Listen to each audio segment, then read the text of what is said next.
I'm going to talk today about methods of computational intelligence in architecture. At first, please allow me to introduce myself. My name is Mahmoud Abdelrahman. I am a teaching and research assistant at the American University in Cairo, Egypt. And I'm now applying to a PhD degree in methods of computational intelligence and machine learning. And here is my contact. I'd be glad to collaborate with anyone who is interested in these topics. Okay. Can you hear me well? Yes, you're presenting. Okay, perfect. Okay. At first, when talking about computational intelligence, we would like to know what's intelligence. Intelligence could be defined as the ability to accomplish complex goals. The aim of this is to solve the ever-changing complex real-world problems. There is some slight difference between computational intelligence and artificial intelligence. Computational intelligence deals always with problems at which there is dynamic and adaptive mechanisms. And these mechanisms must exhibit the ability to change and adapt and learn new situations. However, the artificial intelligence deals with problems at which the problem is true or false, 0 or 1 binaries, and so on. So it's also worth mentioning that computational intelligence is a subset of artificial intelligence.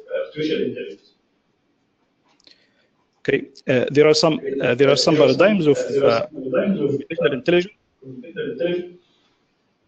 All of them are inspired from the natural intelligence. I'll go through them very quickly because the time is limited. The first one is artificial neural networks, which is inspired from the human brain, or the way that we think.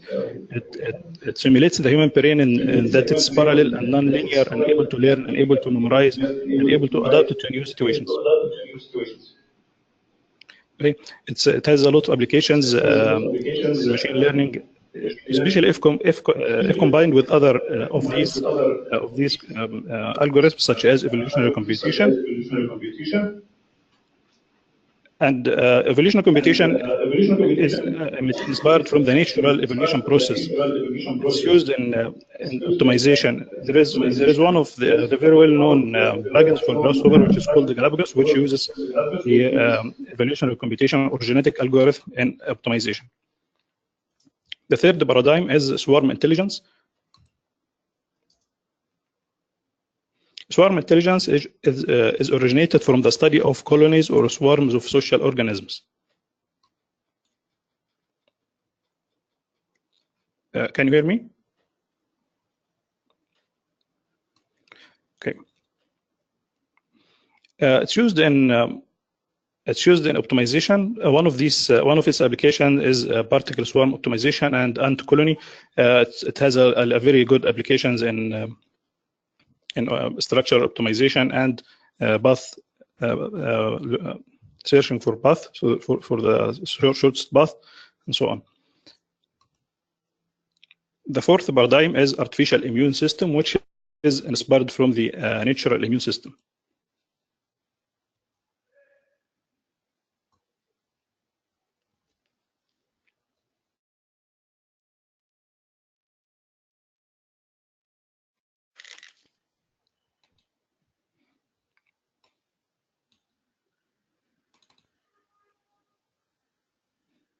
Hello?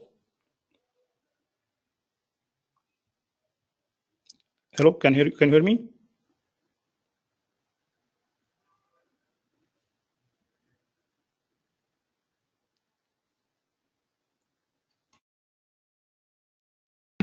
Yes, we can hear you. We mute ourselves to avoid a double redundancy. Yes, that's great.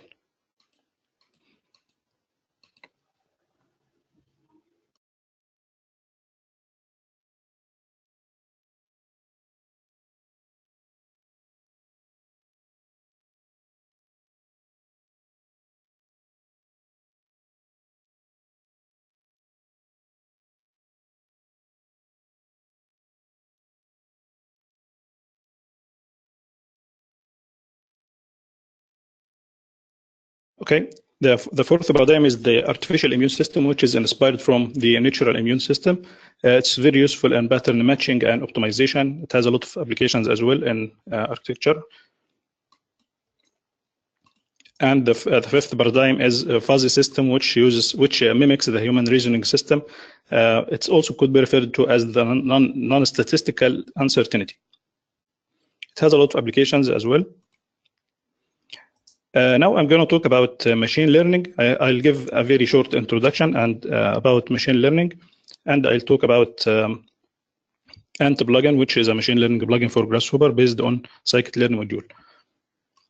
First of all, machine learning means to learn from data. This means that I have to give the computer some data, and then the computer will be able to learn from itself and predict unknown data. It could be divided into three subdivisions, which are supervised learning, at which the human interact with the computer, and unsupervised learning, at which the computer learns from itself and the human doesn't interact with the computer.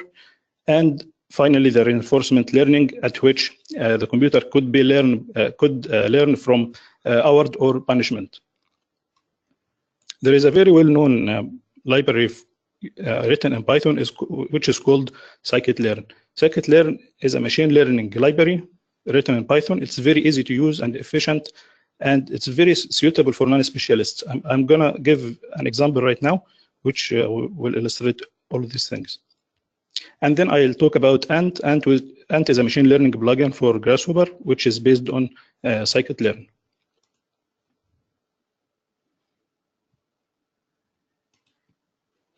Now,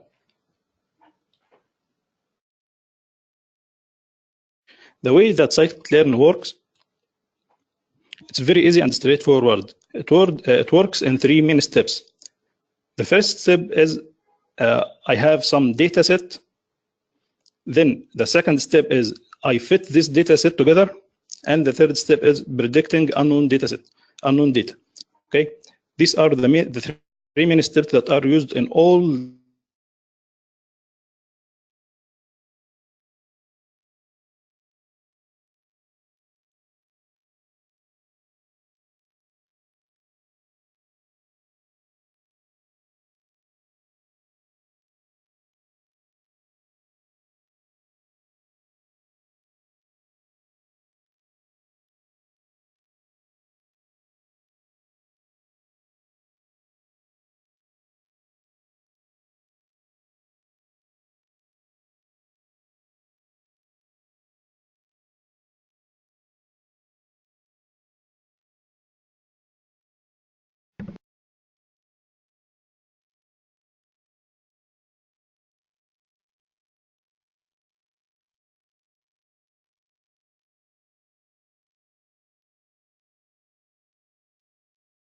are the calling loops of each building of these buildings. Okay, then I can refer to these calling loops as targets. Using in machine learning, I refer to these calling loops as targets, and it has the small y letter.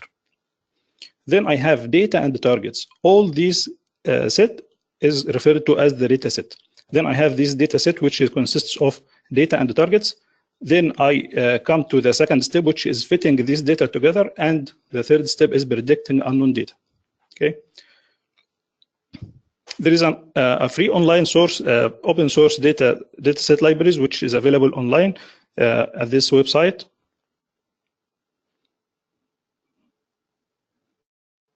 It has a lot of data set if you would like to test any of them, but I'm now gonna use one of these data sets, which is about energy efficiency.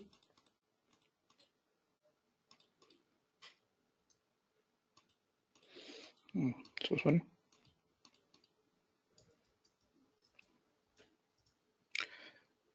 This is one of the data sets that's available, which is called energy efficiency data set. Okay, it consists of a number of buildings, and each building has these features: relative compactness, surface area, wall area, roof area, overall height, orientation, glazing area distribution, and the targets are heating loads and cooling loads. I'll give you now a very fast example about how to use machine learning and scikit-learn in Python. It will be very straightforward. You don't have to have any experience in the programming. This is the IPython notebook, which is used for Python coding. These are the 3 steps. The first step is collecting the data set. The second step is fitting this data set together. And the third step is predicting unknown data. Okay. First of all, I'll import the scikit-learn module that I'm going to use, which is I'll write import or from sklearn .linear model import. For example, I'm going to use one of these models, which is called logistic regression.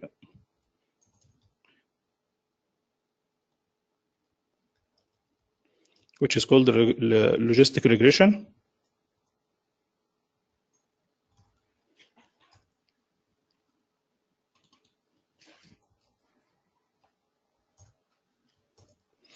Okay, I have now imported this library. Then I should now enter the data and the targets of the buildings. For example, I'll call the data, I'll refer to the data as X capital X letter. And I'll open a new practices.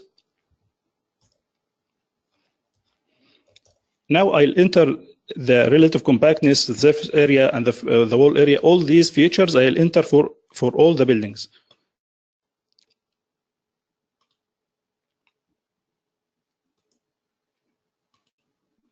These are the data of the buildings. Each of these lines refers to one building. Then I'll take this all copy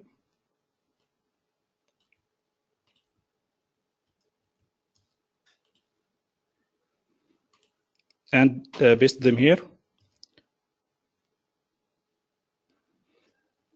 These are the data. Then I'll enter the targets of each building, which refers to the cooling loads of each building. And I refer to this as a small y letter.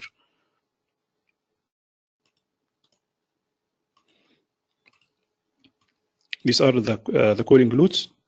I'll take them copy as well and paste them here.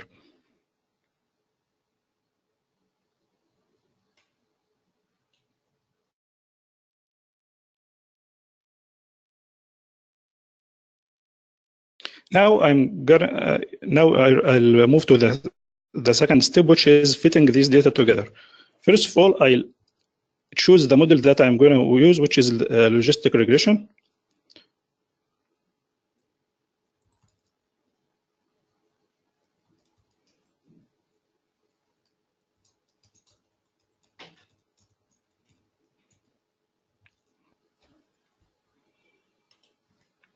And then I'll say that model.fit X and Y, capital X and Y letter, which is the data and the targets. I'll fit them together.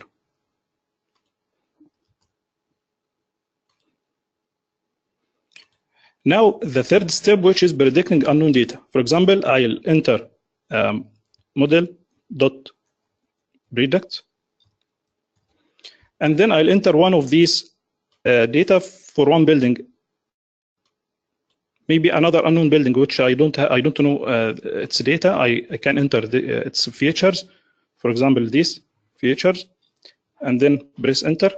He will give me the heating loads of this building. Now, what I've done is that I've trained the computer to know or to predict unknown data from the known data that he has.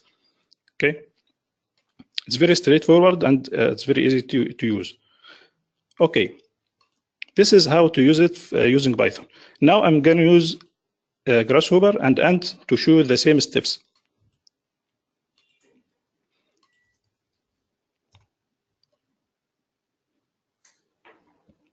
As I've mentioned, now Ant is a machine learning. It's based on scikit-learn, so we will use the same steps. Here is the plugin. First of all, I initiate the Ant component. It gives me that that the libraries work fine. So now I can open for example, the CSV file, which consists of the data and the targets of the buildings.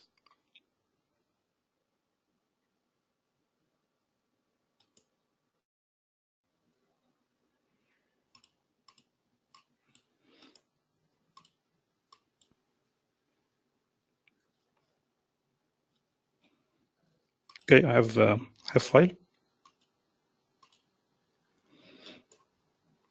I'll open CSV file.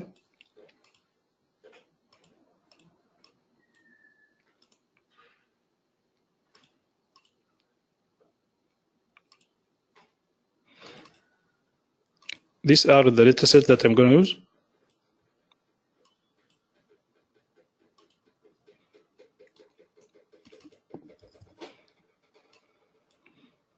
Now it has read the data and the targets of the buildings. Okay. Now I'm going to use one of these algorithms. For example, the logistic regression for machine learning. This component consists of data, targets, predict, and fit. Okay. The first thing, or the first input, I enter the data from the CSV file.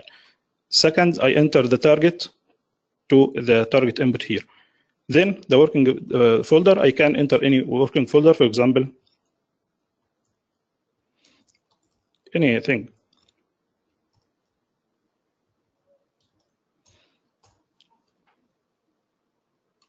Here, okay. And then I enter the unknown data, which is this, for example, one of the buildings that I don't know the calling loops of it. Then I enter its features here, and then I give this true, and it comes. The results come out from here, which is 10.3 kilowatt hour, and that's all. It's very straightforward and very easy. Okay. Now I can use, for example,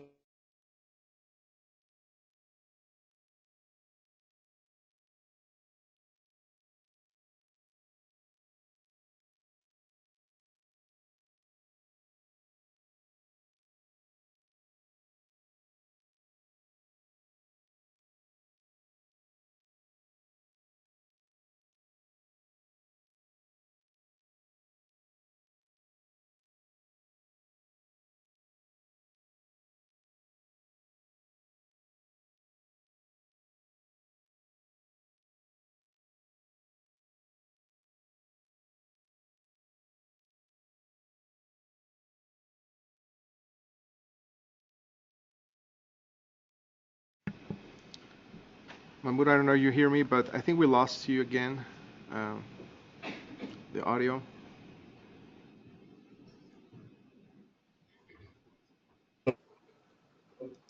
Hello? Now you're back, yes. Yes, okay, great. Yes, okay, great. Yeah, is everything clear? Is everything clear?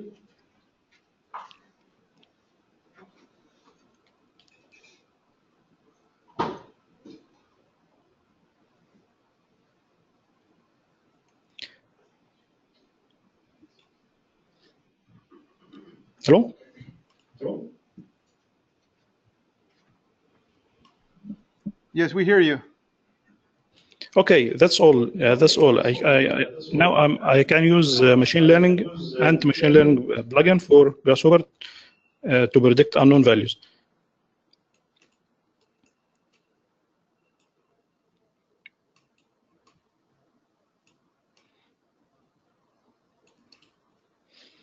Does anyone have any questions about this?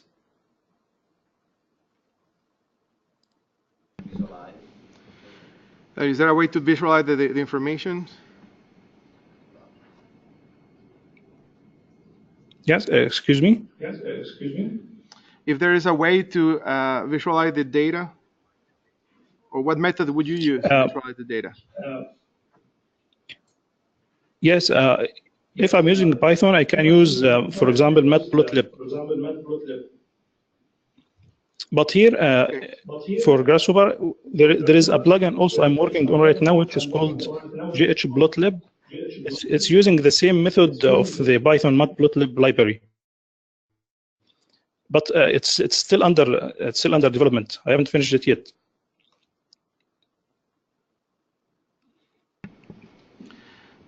Great.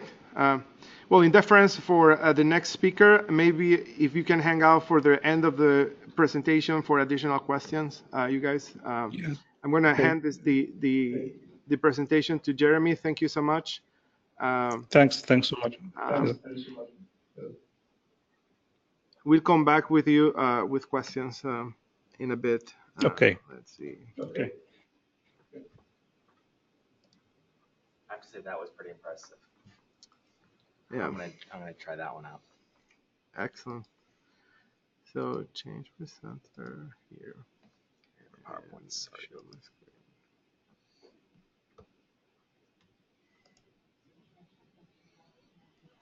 Okay. Can take it from here. Gotcha. Okay. So my name's Jeremy. I'm a digital fabrication. Not digital fabric. That's my other job over at Ford as well. I'm a digital technology specialist. I'm basically the office BIM manager. This is a presentation I gave at the Computational Design Work Conference end of last year. I believe it was September. Had a pretty good turnout, and I thought they would apply well to this. Caesar asked me to give it. So this was kind of an open discussion format, and so please ask questions. I also had two other presenters, which I don't have here today, so it's a little bit different. So really what I want to kind of get through is that I'm assuming that most of you in here kind of know what computational design is, so I'm not really going to get into what it is. I'm also assuming that you're trying to use it or you're interested in using it in your office. And really what I want to talk about is how do you get from the interest to the application? And kind of what are some of the things that I've run into and found that work and don't work. So the two aspects of that I found that either really make or break. Well, first of all, we're really looking for that early win. So I mean, out of this whole thing is we're looking for that easy early win, not massive implementation, not amazing products. We're looking for an early win so that people are willing to trust. And I think that's the biggest goal. And that's also the biggest downfall of many times what we do is we either make or break or damage trust in that first contact. And that is what either makes or breaks your application in your office. So I'm going to be focusing on ways to kind of to work with that. So team communication and composition is key in that, and setting expectations. So we're going to, almost everything we talk about are going to kind of revolve around those two spheres. Let me just check my notes. So let's start with team composition. Many of you have probably seen or read the article that, who was it, Nate Miller did about computational design implementation. How many of you guys have read that article? The 70-20-10 rule? So, well, I'm going to review it here a little bit. Basically, in your office, you've got project leadership, management, and your senior staff.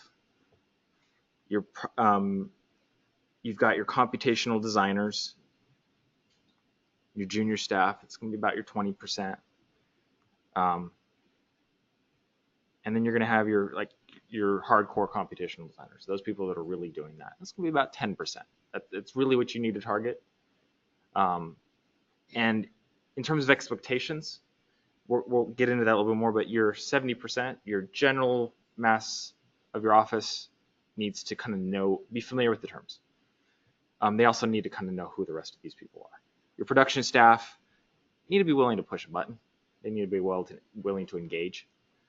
But your computational designers, those are the people we're really focusing on. As you, as somebody trying to implement, it's your core group.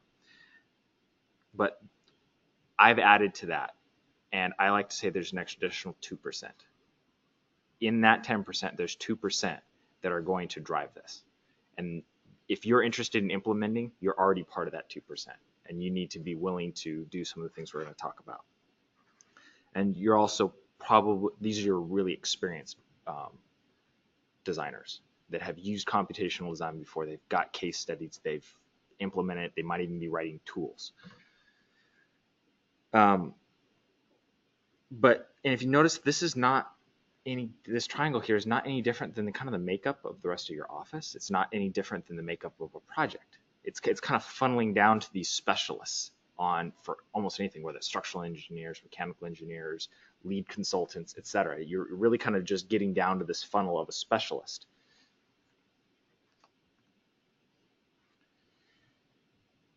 So what I like to do, so then you got the 70, 20, 10, 2%.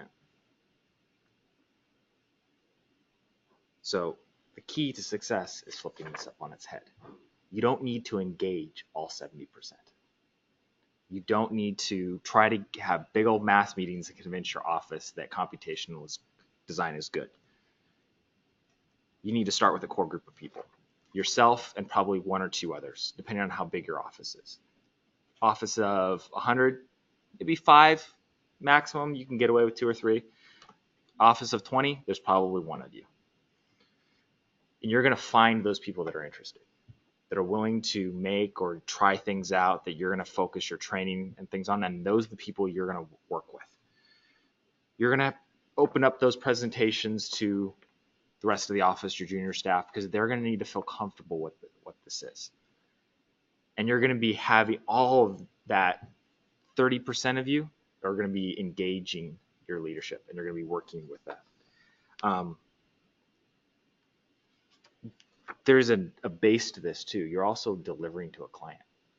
So this kind of flow or funnel of trust and training that goes both ways is leading toward a project delivery. Okay, so we're going to focus a little bit on a couple of these here. So there's responsibilities, and I kind of jumped ahead here. Your 2% need to be willing to mentor, which means taking time. You cannot be maxed at like 60 hours a week, making all the tools, doing all the work. You need to have carved out time where you can respond to questions for the rest of the group that you're taking the responsibility to mentor. And so you're going to need to have conversations. If you're that group, you need to have conversations with your operations or your senior leadership to make sure that you've got that carved out so that you can respond to those questions. You need to be kind of a support role. And if you can't get that support, you need to figure out how to make it. Because you're leading this, there needs to be that safety net. Your computational designers, they need to be willing to get trained. They need to be willing to be vulnerable. They need to be willing to take the time to ask questions, to not go off on their own. They need to be willing to come to you and, hey, I'm stuck. They also need to be self-motivated, because you're not going to be able to train them on everything. They need to know how to use Google, to go and Google something first, use the forums, use YouTube. They just kind of be self-starters. And I'm looking many times for these categories. I'm looking for that in somebody before I devote something. I will give training, but then I'm asking for something back. As part of that 2%, I'm asking for something as well as giving something to that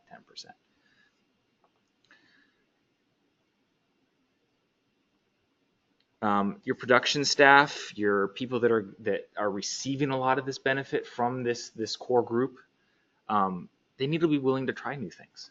They need to be open to having other workflows, other tools on their project, and even being able to run some of them. So there's a bit of a risk and learning from them. They don't need to quite be that self-starter. There's going to be a lot of hand-holding with them, but the 10% wrapping up that 2% as well are going to be doing that. They're going to be providing a foundation for them. And you as a group, as a team, project teams, office teams, are really going to be delivering quality and assurance to your office leadership, your senior staff. They're not going to know what this stuff is. They're not going to have experienced it. Some of them may still be used to CAD. Some of them may not even know Revit. Some of them don't even know what Rhino or Grasshopper or any of the other zoos are, or Dynamo. And they don't need to. What they need to know is, can you deliver? We signed a contract. We have liabilities. I have a client that I've known for years and I don't want to damage that relationship, and you're asking me to do something new. So you need to kind of work with them in terms of the trust, but they're also going to have to be willing to take the risk and let you try something new. Okay, so that's kind of the framework. We're going to get down into the nuts and bolts on a couple of topics. I don't know if we're going to have time to get through all of these. The slides are available. I'm willing to go through any of these. So stop me if you want to kind of dive into one, or if like you see something on this list and we're not quite there, and hey, can we go to that one because that one looks really important to me. If we're getting close to the end and we haven't got to it yet, please stick up your hand. I'm willing to shuffle this thing around a bit. Are there any questions? Do I need to elaborate on anything or repeat anything at this point? No? You said the slides are available. Yes. I actually forgot I had a meeting coming up, and I Yes. remember what you were talking about. Caesar can post these on there. There's no proprietary content here. So yeah, we'll make sure that gets up on the website. Okay, so what kind of computational design? Let me refer to my notes. I gave this probably about 6 months ago. So there's two types of computational design out there. And those of you who have done this before will this will sound familiar. There's really where you take and you kind of make a workflow or a set of things for a project, and it's very specific to that project. It may have reusable parts, but it's very specific to that project. You can't really hand that to another project team and they're going to be able to use it. I mean, maybe with a lot of rework, but sometimes it's better to restart. That's really more of a design solution. That's many times what we think of, but then there's also tool development, where you're making something that's very general. You're intending for that thing to be used on all projects. It's very generalized. My experience is that when you're working and looking for that easy win, is that a design solution is much easier to go for. Trying to solve this general problem, you don't have really the experience. You probably don't even know how to interact with the tools. Your staff really aren't used to it yet. So trying to generalize, your expectations are going to just be all over the place. And so trying to solidify that base is going to be really hard to make a tool. I'd go for, okay, we want a tool, but let's make it specifically for this project. How does the project team use it? Then let's kind of add it. And then once you kind of got a few of these design solutions, how you can start to get that base that you can generalize. Hey, you know what? We're constantly using this piece. Maybe we can generalize this so we don't have to recreate it. So I would start with the design solution, and that'll kind of come back as we move on to one of these other sections on how we can kind of start where we can use some of these design solutions to kind of mitigate the risk, because risk is a big part of any project. Any questions on that one? No? All right, well, we'll keep going. Setting expectations. I don't know how many times I have heard, hey, we want to use computational design, and I'll ask the team, okay, so what do you want to do? Like, we've just started this project, we don't have a model. I don't know, what do you want to do? I don't know, you're just going to do your thing, right? And I'm hearing, just do magic. Okay. I don't have a problem to solve. I mean, it's like asking me to solve X, Y, Z, and I don't even know what X, Y, or Z, or that we need X, Y, or Z. We might need A, B, and C. So really setting that, and that's where your engagement of the 70% and the 20%. Hey, we want to do computational design. This sounds like a really complex project. Maybe we should wait until we know what the problem is. So in that point, embed yourself in the team. Just become a designer. You may have to do diagrams.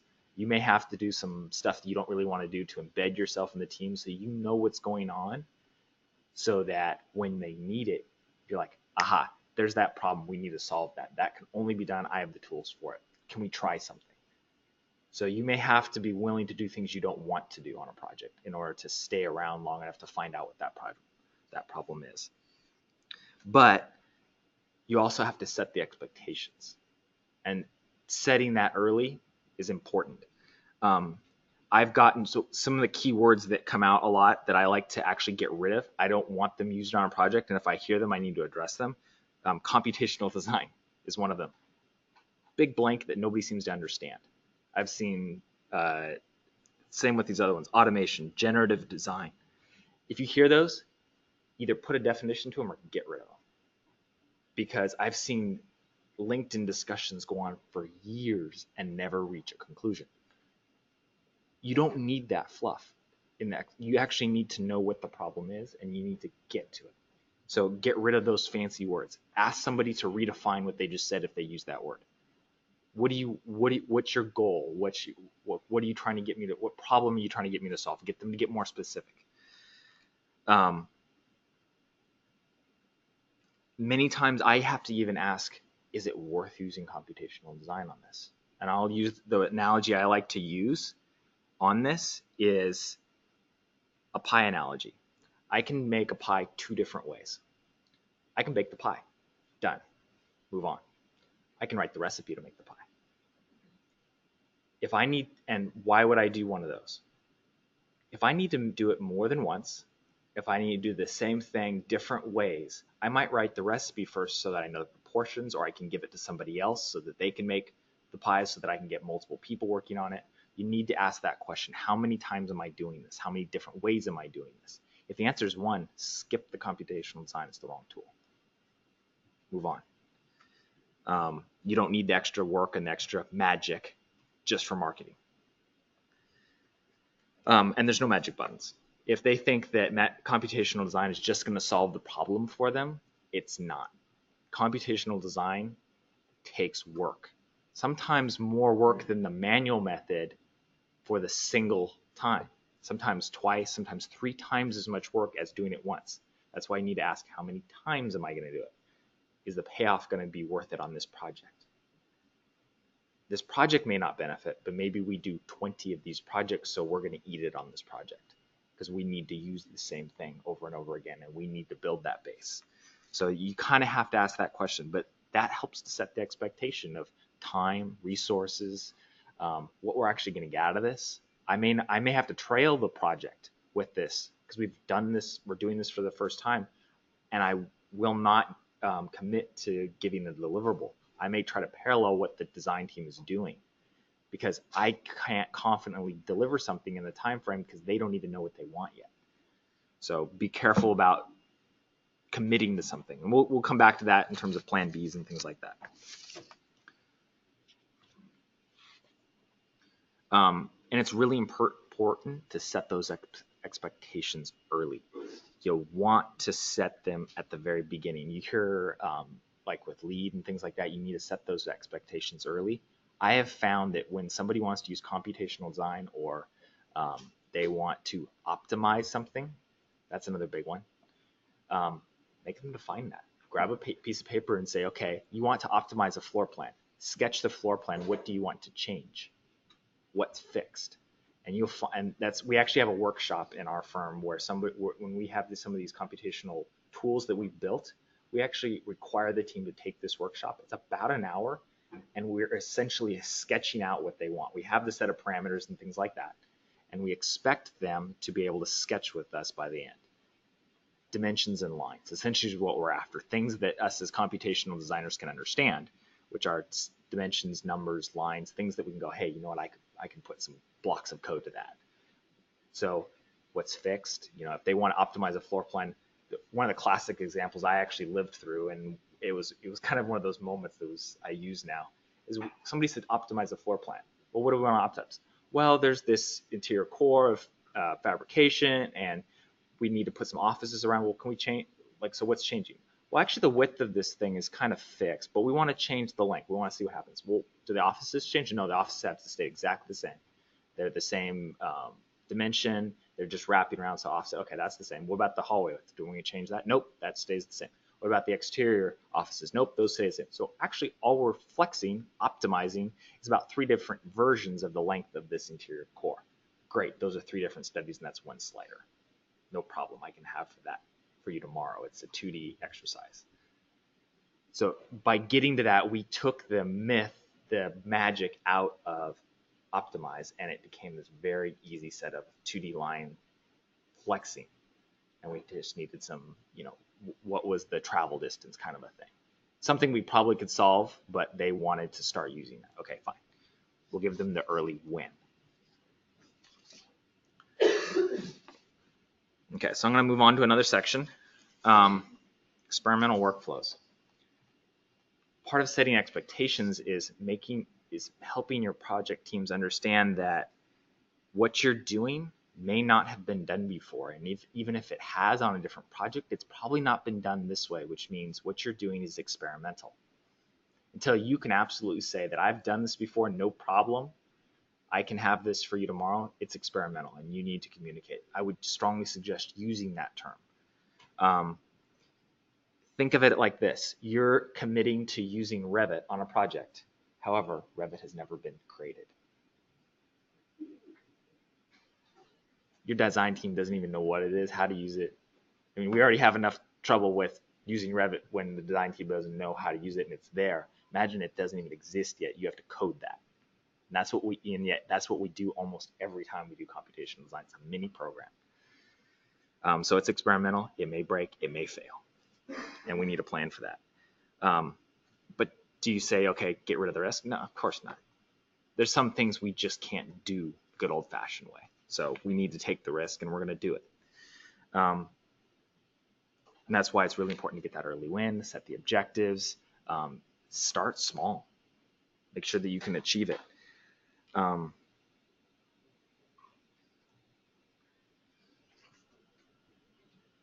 then also, what's your certainty that you can kind of finish? What do you think? I mean, is this so experimental that, that's really only about 20% of success? We need, I'm going to trail you guys. I can't promise anything at this point. Hey, we've done it before. There's some ifs here. Let's try it. 80%. I can try to get something. Come up with a plan B. Always have a plan B. Can I get this thing to like 80% where I'm baking you some kind of messy lines where you can clean it up in Illustrator?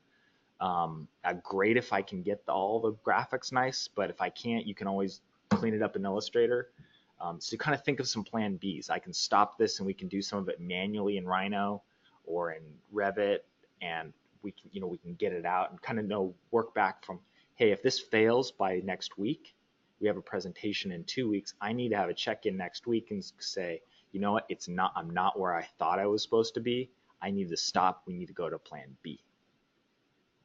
Maybe we keep trailing plan A on the parallel, but we're now kicking plan B into the primary because I don't know if I can finish. And you have to have a deadline. Or you have to have a deliverable. If you don't have that deliverable at the end, you've broken trust. You've lost and you've damaged that, and that's gonna come back and bite you later. Yeah. So obviously, with experiment, when you use the word experimental, outcomes can be positive or negative, right? Yes. So we're striving to display a degree of success, and sometimes potential designers spend a lot of time trying to get to that point. And that a lot is just personal time, not even billable. Yeah. Is that you share that? Yeah, I mean, I've been through that. I'm going to break that into two pieces. I'm going to separate the personal part, the personal time, and the kind of the positive. I don't think positive outcomes are the only successful outcome. I think if you learn something, a mistake, if you learn something from it, is really not a mistake. If you've learned something, you can take that into your next situation and you can do it better next time. You learn something. Maybe you didn't deliver what you wanted to, but if you've set your expectations, I thought I could do this. We had this thing change and we couldn't deliver. We had to kick in plan B. Okay, fine. Next time I know what I need to do so that this doesn't happen, or when we have a greater sense of success. So I think that negative outcomes can be turned into positive if they're properly evaluated. And in terms of the personal time, I think you have to manage that. And that's a big part of computational design, is you have to manage your time. We tend to just spend tons of time on stuff trying to make it work. If you're doing that already, you're on the track for failure because you don't have something that's working and you're not being given the buy-in. So there was a situation on a project, and it was actually, I think 2 presentations ago, the Rhino to Revit workflow. We had actually thought of that about 2 months before I created it. It seemed we could use it, but we'd never done it before. Huge risk, experimental, and the project manager said, you know what? sounds great. I've never seen it done before. I don't want you to do it. I'm going to throw 5 people at this. We went at it. We started modeling the masses and things like that in Revit. We had like 5 different pieces of this. We had the tracks. We had one person. Problem is we were getting 2 design changes a week, and it took us about a week to make 1 design change with 5 people. We were constantly behind. And so after a couple of weeks, we were just stacked way behind of what it should have been. I started putting in my 10 hours, 8 hours a day, and I would go home and I was trying to parallel what I was doing in Dynamo. So I was putting in that personal time. And in about 3 weeks, I got to the point where I could keep up with the team, to the point where I knew that I could replicate what I was doing during the day. And one day when I came in, they asked me to make a design change. I just went and did it. I didn't ask, even though I was told no, I did it anyway. Did that and came back 30 minutes later and said, it's done. What do you mean it's done? That's supposed to take you all week. It's done here. And I did the other 4 as well. How did you do that? Well, I used this thing while I was told not to. Really? Okay, can I see it? I had established trust at that point. He didn't trust that it could work. I had made it work, and I delivered in a time without causing risk, because he knew that he already had a plan B, that it was kind of working, not really, but it was working. We were producing something. So now he said, okay, can you do it again? I want to see this other design change. Eventually got it down to about a 5-minute workflow after tweaking it more. But at that point, I needed to stop putting personal time in. I had delivered something. I had put extra effort into it to proving the trust. And now I have to ask something. I need to be able to do this during billable time. If the answer is no, I need to stop. They can't continue to get the benefit if they're not willing to give me the time. So it's really hard to find that line. Sometimes you have to prove it, but then you have to make an ask. If you give something, you need to get something. So it's a long-winded explanation for that, but that I've been through that a number of times, and sometimes that has to happen. A couple other ways that you can reduce your risk in experimental workflows. Trust your gut. We just saw machine learning. What we're finding with that is that humans actually can make intuitive assumptions very quickly. We don't know the process. If you think something looks wrong, it probably is. Backtrack and solve for it. Also, if you think that's the solution, work toward that, because you probably are somewhat in the ballpark of right. We've actually tested this for compared intuition versus machine learning, and we found that we can get about 80% right intuitively. So trust your gut when you're kind of throwing ballparks out there. Be conservative, but trust your gut in terms of direction. You may have to back solve for it. You can also do things on non-billable projects. If you're a larger firm like we are, we actually engage schools. We throw some of these things at groups of students, go, hey, we want to try this. We've never done it before. Find us 12 different ways that we can do this. Each of you are going to try a different way.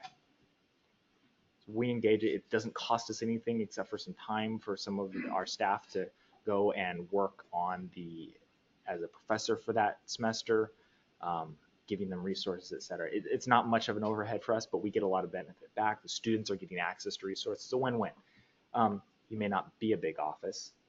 You may have 20 people. You may have 5 people. You can, and I'm guessing that most offices, I've seen that a lot of offices like that are engaging in competitions. You may have paid money for it, but it's not a contract. So you can take a little bit more risk on that. Try it there. You may lose the competition, but hey, you know what? The win that you're going to get out of that, of trying something that you can use on a billable project, is going to be probably worth more than the prize. So try it there. Yeah, so there's actually a list here. We actually have quite a few collaborators on some of these projects. This, I think, was actually one of the, we actually have this website, Design Space Construction. It was the presentation we did last time at the anniversary, and we actually were collaborating with quite a few outside people to get that to work. So our risk mitigation was us working with outside entities and not using it on a project just yet. And we were actually throwing this at students. And it's still not baked 2 years later. So it takes a while to get things. Mentorship, safety net. How am I doing on time? Almost there? 5 more minutes. Okay, I'm going to touch on this one because this, oops, yes. Sorry, maybe we can just interject a question. Yeah. You were describing looking for early wins. Yes. I was wondering if you just unpack a little bit sort of what good candidates are for Early early wins. wins are really any time that you can meet a goal. So that's where it comes into setting expectations. You want to set those expectations real low. Hey, I'm going to get a 2D outline. Something that you know, like as a computational designer, that I've done this before. I know I can get that. This is that little if in there that I need to work on. Be honest with that. This is the part I've never done. So that's what you work on. Setting the expectations is really key.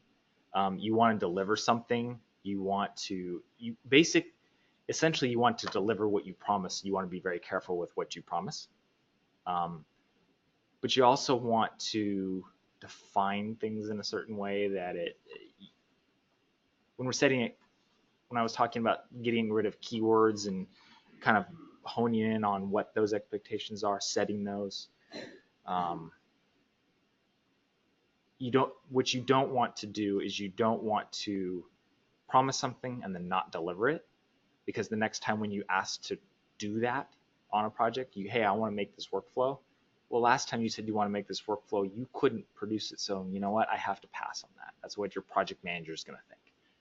And many times the ones that are resistant is because they've taken the risk before, been burned, maybe multiple times, and you're just the 3rd or 5th or 20th person that's asked them to take a risk. And last time you didn't do it. So I can't say yes. I can't give you billable hours. Now it was that situation that I had is I'm guessing in his past that he had taken a risk and it didn't work out. Fine, I'm gonna convince you that it is. I'm not gonna undermine you. I'm not gonna badmouth you. I'm gonna convince you. So does that answer your question? Yeah, I think maybe if you could give me just a few more words on this sort of. There's a bunch of different deliverables you could have. You could do things like you as an expert computational designer do something that's valuable and useful for like the other computational designers, or for the 20%, or for the 7%. And when you're looking for those early wins, you do it like where it's visible to the 10%, or the 20%, or the 7%. So for me, when I'm on a project, I'm actually on a big project right now where I'm doing some of this. What I'm looking for, I'm the BIM manager, but I'm kind of also the computational. I'm looking for things where my team is talking about, hey, we want to do this thing and we got to do it about 10 times. It's that pie scenario. Hey, you want to do it a bunch of times. Great, computational design can do that. I can't make the decision. Computers are really kind of not good. Well, they're terrible at making decisions. They're terrible at intuition. So I can't use this crazy Galapagos thing to help you come up with the design, because I don't even know what the solution is. The computer doesn't know what the solution is. And I don't know how to make the thing that's a bad example of what I would try to solve for. But you have all these buildings that need to get, you're doing this master plan and you've got all these extrusions, and I'm watching you slice those floors and then measure the area. Hey, you know what? I can make a simple grasshopper that does the slice, calculates the area by the mass, and gives me a nice little total for each building. That I know I can do. And I'm watching you do it over and over and over and over and over again. So that's where I'm trying, and they're not, because of they're doing that over and over again, they're not making good design decisions because they're getting stuck in the repetitive work. That's what I'm looking for, is the repetitive work that I know I can easily solve with a script or something that I know that I can achieve. That's usually where tools start to get built, is I find that solution once, we use it in another project. Hey, you know what? We're starting to find a pattern here. We've done that. Make sense? Yeah. Yeah. I had a thought I was going to expand on that, but I lost it. Any other questions? I can wrap it up there or talk about mentorship. Well, we can hang with Jeremy for 2 minutes. You guys want to stick around, or feel free to disengage if you have. Just continue. I think it's a good topic. Okay. So I'm going to some of this I've said before already, but I'm going to kind of package it back up under mentorship. It's really, really important as somebody that's trying something experimental. You've got that 10%. Hey, you know what?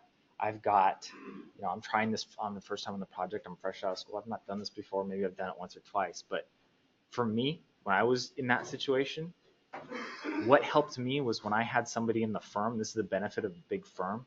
is that I had somebody who's been doing this for 3 or 4 years in this firm. Hey, how would you solve this? Showing him my script, type of a thing. That safety net saved me a couple of times in the project. And as I've matured, I've realized that now I'm in that role helping others. I need to make time. So as a mentor, I need to make that time as one of the 2% of my firm. But I'm also expecting the people that I'm mentoring to take the time to check in with me. And there's really not a lot of rules for that, but the mentorship as a safety net is key. When I, as a computational designer, go and say, you know, I want to try this on your project. Yeah, I can try this. There's this if, but I know that this other person has solved this before and they've got a lot more experience. So if I get stuck, I'm going to turn to them. I just need you to allow me to go get a couple hours of their time. Great. That's usually a big plus for project managers when they know somebody else that they can't get their time because they're too expensive, but you can do most of the work and they can bail you out if you get stuck. And it is important in that role to realize that failure is okay as long as you evaluate it. What can I do better next time? I've been in this situation where we've had somebody helping me and it kind of didn't work out. We pulled it off, but then we needed to stop and figure out why didn't it work? Did I not estimate enough time? Did I over promise? What happened that I need to change next time? It's really important that you come away with an action item for next time in that mentorship role. And as the mentor and as the kind of experienced person, you need to help the junior, less experienced person get that. They may not know to ask that. You need to kind of take the time to follow up with them after you've bailed them out. And as a mentor, if you're in that role, you need to kind of don't let yourself get booked up 60 hours plus a week. You know, set yourself, if you're used to putting in 50 hours a week, 40 hours a week, back that off 5 hours. Or an average of maybe, hey, I've got 5 hours every 2 weeks so that I can kind of flex that either way so that I can answer those questions. And you need to go to a superior and go, hey, I'm kind of mentoring all these people. I need that little bit of time that I can build toward either build to a project or build to the office overhead to help talk to the PM of that project. Just be open about that, but you need to carve out that time because if you're maxed and you can never help, they will stop coming and asking. If you're never available, you need to make yourself available. And sometimes you have to go ask. You saw somebody start a computational design thing and you know that they're kind of new to the firm, check in with them, initiate. As a mentor, it's sometimes you have to take the initiative. I'll leave it there. There's some more sections and I can put the notes up online. Yeah. Any questions for Jeremy? You think you can actually go do something now and get a few more people excited?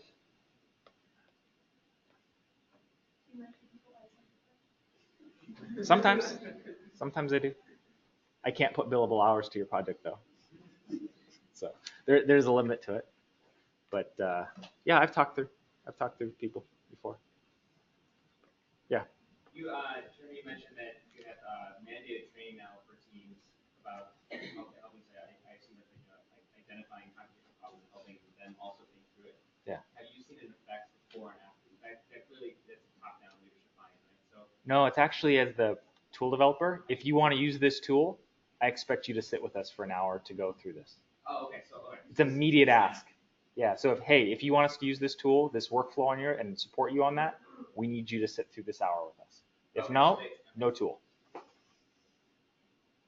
So, and that's where it's like, and that you've kind of seen that theme is if I give something, I'm asking something immediately.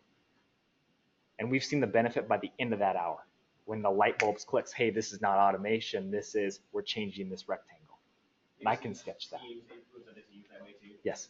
Yes. Because the people there start to understand what those words are and they get put on other teams and it just starts flowing faster. Was there another question back here? No. Other questions? How do you rate the degree of success?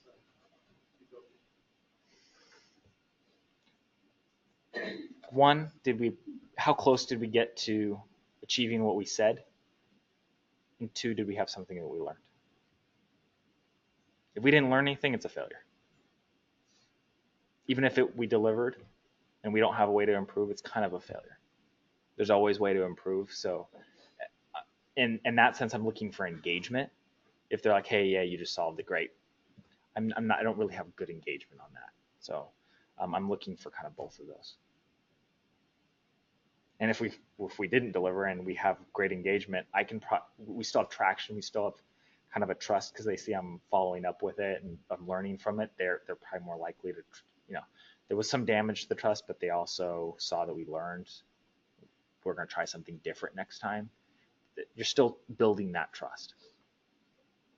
That's what I'm looking for. I'm trying to keep the requirements very minimal.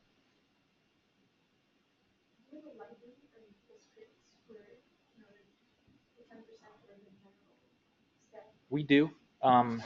We have a library, and that really only works for the tools. Usually the library comes from the personal level. Like I reuse a lot of my own things, and I've developed some of those into tools. Sometimes we turn those into tools. We're using Dynamo Player and things like that for basic automation scripts, and so we purposely make tools for that. Sometimes they come out of project-specific things that are developed toward that. But generally, a lot of those design solutions just kind of live in projects, and the designer goes, hey, I solved that before, I'm going to go grab that, or they've kept it type of thing. The other things we found is sometimes pieces of the scripts are reusable. So that's where it comes down into a maturity, and this is where the mentorship helps, is when you're collaborating with somebody, you have to keep your scripts a little nicer. I took a computational design class with Andrew Cutlass at CCA, and he graded this on how long it took him. He would give us 5 minutes for free, and then after that, every 5 minutes was a grade down. So we learned to organize our scripts really well. He could read our scripts, annotated, clearly labeled. And what I found that as we're collaborating, like when I'm collaborating with a mentor, I have to keep my scripts really clean. We use groups a lot in Grasshopper. We use clusters, and we're annotating that thing. We've even come up with a system where we're color coordinating the groups. So if I worked on a cluster, I label it green and it's working. I worked on it and it's broken, I'm labeling it red. Things like that, where you learn to work with, you come up with a system. And then that way I can actually sometimes even grab clusters between people on projects. I can grab groups of things and move them to a different project, or I can even shuffle them around in different options in different versions of the script on the project. So yeah, it kind of happens at different levels.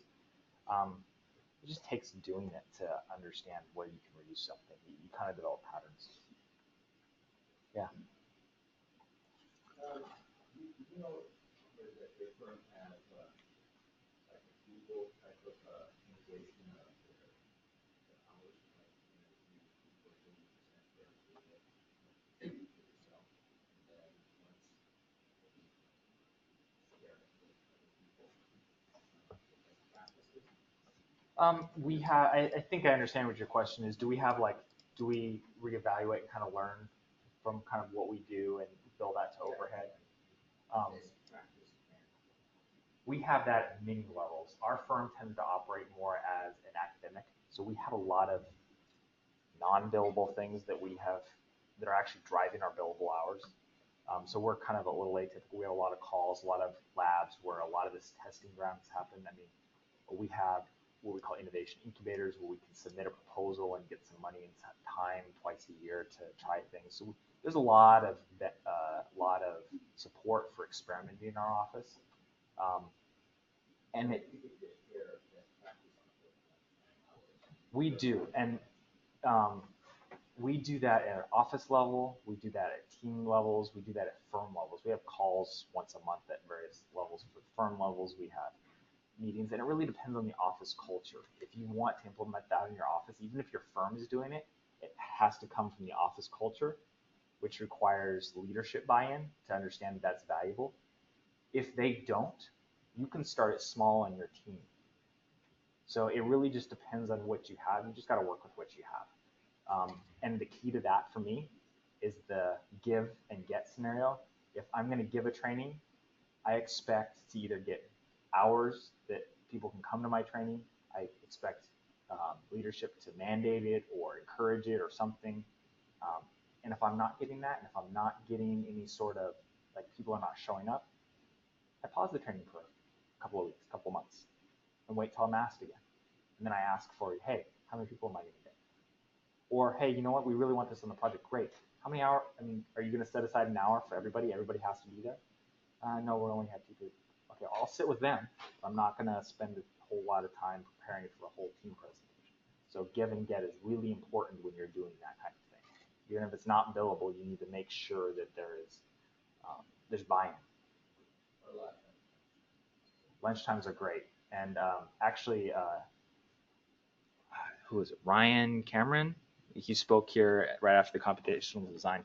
He got up there and he was talking about this. There's certain times, like if you don't get buy-in, lunchtimes are great. Thursday lunchtimes tend to be better for some reason. It just really depends. Try.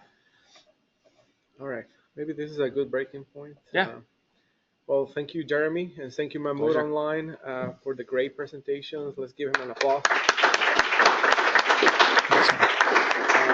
And we can hang out for a few more minutes. If you have questions, just approach the podium.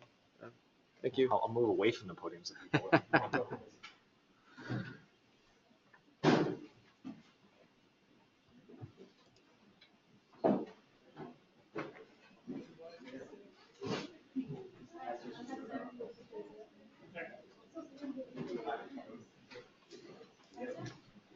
Hey, man, how's it going? It's going. How are you? It's so funny. I was like, oh, I'm right here. I'll get over. And I haven't even seen you. I literally didn't leave when they shut the couch inside the door. That's as close I got. I've heard it over a year now. Yeah. Well, I mean, all I saw was that room. Yes. Yeah. Cool. Cool. Nice. Nice. Okay. I was confused, yeah, because actually, if you go, do you know where HKS is? Yeah. But like, away from that, it actually, I thought there's a bar at the end of that block with a very similar outdoor patio and stuff. So I actually thought, when I first got there, I was like, oh, this is part of the bar. Anyway, and so we just, I didn't expect a sketch of open office to my our first hour came up to make this thing. Yeah. So I got some why not? Yeah, presentation. So I had 30 hours then analysis. Actually, kind of, I'll be there. So it's like probably one day. Yeah. Right now, I would get more. Certainly, we should. I actually have that.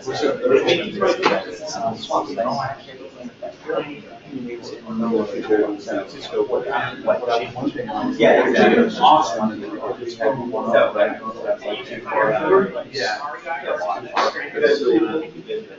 I usually have it.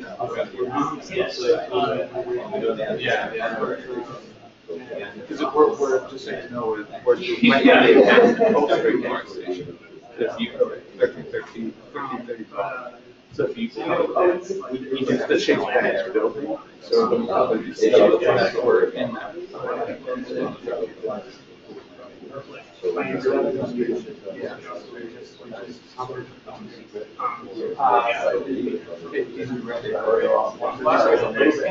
Especially I'm not there. It was like all the stuff. I'm not there. Somebody's actually I actually find out. Yeah. Pushes back from that. And we found that some of the tells us if they're just like not exposing but like having connection where many people get the data from them. We found some people will constantly just so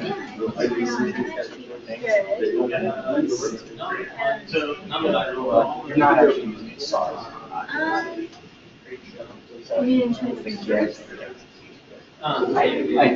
Because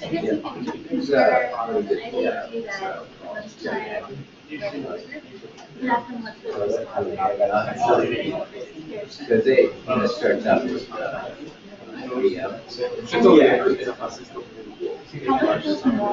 Yeah, and I feel like a lot of us live in these areas.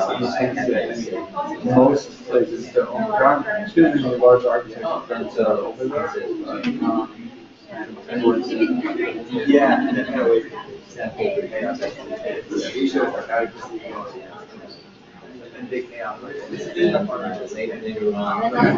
They said, well, yeah.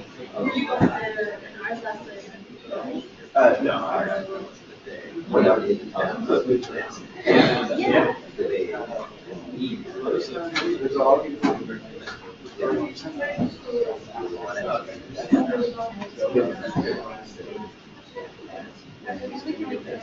Yeah, okay, so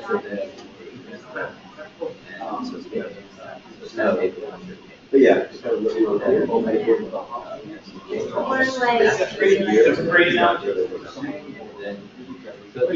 the company recruited this for a while, more sales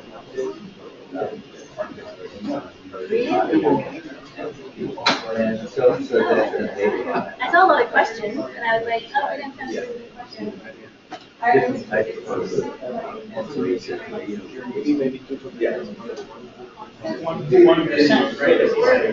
Sounds like a Brian job, which is I'll be dedicated question. Yes. It's hard to know the speaker is presented. Or is it because you have the web On glass, or otherwise just they saw. Yeah. Is the presenter view up now? Is it still active right now? Is there a presenter view? Oh, I see. Computers or no? Stop the screen. Stop. Because you might be able to do, you can do it on two different screens at the same